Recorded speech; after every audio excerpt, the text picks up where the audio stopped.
Со пораз од Гевгелија се врати обновениот и подмладен состав на фудбалскиот клуб Осогово по вториот пријателски контролен надпревар што го одигра против второлигашот Кожув. Жолто-сините примиле 3, а постигнале само еден гол, со што во досегашниот подготвителен период пред почетокот на пролетниот дел од првенството не покажуваат забележителни резултатски промени во однос на есенската сезона.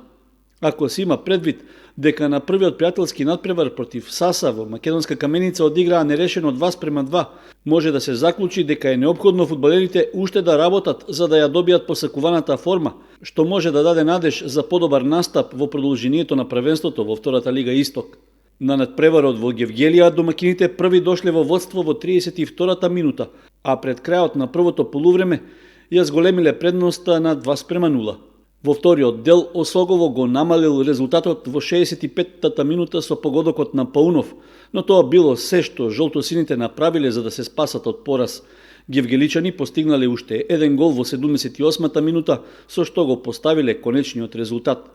Следниот контролен пријателски меч Кочанскиот второлигаш ќе го игра в сабота со почеток од 13 часот и 30 минути на градскиот стадион Никола Мантов, каде ќе гостува младинската екипа на Академија Пандев.